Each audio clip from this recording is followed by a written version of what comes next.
کوئی جنت میں جائے نہ جائے ہمارا فرقہ ضرور جنت میں جائے گا.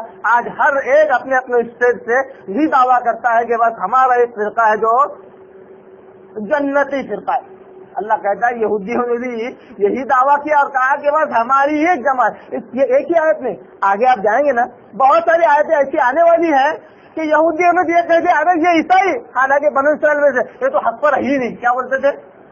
یہ تو عیسائی ہے نہیں, حق پر ہے ہی نہیں, یہ تو گمراہ لوگ ہیں. اور عیسائی لوگ کہتے تھے ہمارے علاوہ جو ہے نا یہ یہودی, حالانکہ بنو اسرائیل کہتے تھے کہ وہ تو حق پہ ہے ہی نہیں. یعنی ایسے ان کے دعوے تھے کہ خود کی جماعت خود کی فرقے کے تعلق سے یہ دعویٰ تھا کہ ہمارے علاوہ کوئی حق پر نہیں ہے.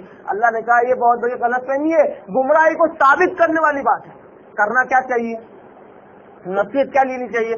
سب سے پہلے نصیحت یہ لینی چاہیے کہ سب سے پہلے جس فرقے جس گروہ جس جماعت کو مانتے ہیں اس کی کتابوں کو پڑھنا چاہیے.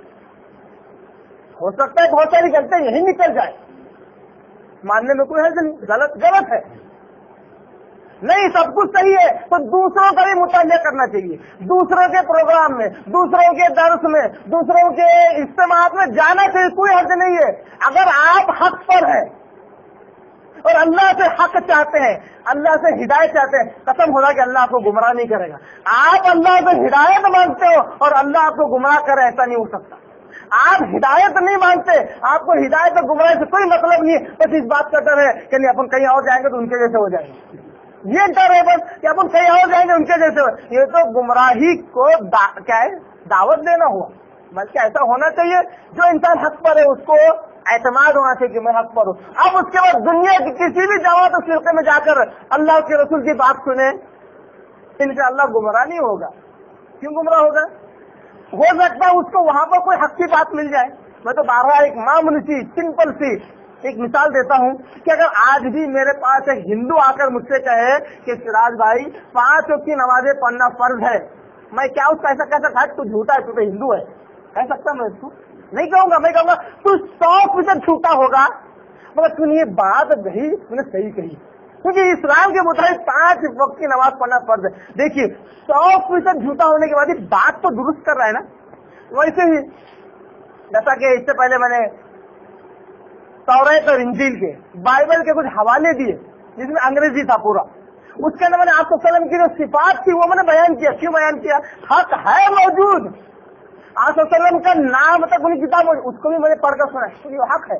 ہم اس حق کا انکار نہیں کر سکتے, بھلے ہی انہوں نے بہت سارے چینجز, تحریف, انٹراپولیشن انہوں نے کیا ہے اپنی کتابوں میں کہ اللہ کتاب نہیں رہی, مگر حق موجود ہے. تو جو حق ہے انسان اس کی تابعداری کرے, اس کے پیچھے بھاگے, نہ کہ یہ کہے کہ جو ہمارے پاس ہے وہ صحیح ہے. اتنا ہی نہیں, بات کھل کر آ رہی ہے تو آپ کے آگے بتا دوں. تو سورہ احزاب کے اندر اللہ نے بڑی پیاری آیت بیان کی ہے. اللہ کہتا ہے بما لدیہم فرحون. یہ لفظ اللہ نے استعمال کیا فرقوں کے تعلق سے بیان کرتے ہوئے, اسلامک فرقوں کے تعلق سے. کیا کہا؟ بما لدیہم فرحون, یعنی ہر فرقہ اس بات پر خوش ہے کہ جو اس کے پاس ہے وہ صحیح ہے. بما لدیہم فرحون, جو اس کے پاس ہے وہ اس پر خوش ہے.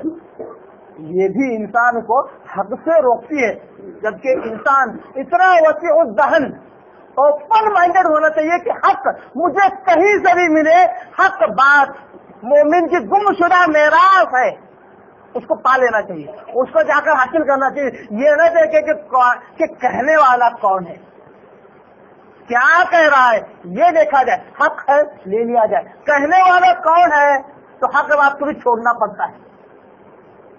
اگر کہنے والا بڑا معزز ہے, بڑا عزت دار ہے, بات اگر غلط کرتا ہے تو کہے کہ بھائی تمہاری عزت سر آنکھوں پر, مگر بات تمہاری غلط ہے, اللہ کے رسول کے خلاف جاتی ہے.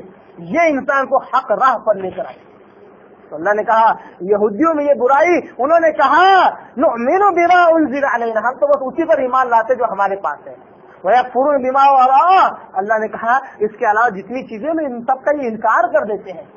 یہ اصول, یہ ضابطہ, یہ قاعدہ درست نہیں ہے کہ صرف اپنی ہی چیزوں کی بڑائی مارے اور کہے کہ ہم ہی صحیح. انسان اس سے گمراہی پر جم جاتا ہے, دوسری چیزوں کی تحقیق نہیں کر پاتا, دوسری چیزوں کو پڑھ نہیں پاتا. جب پڑھتا نہیں ہے تو کیسے؟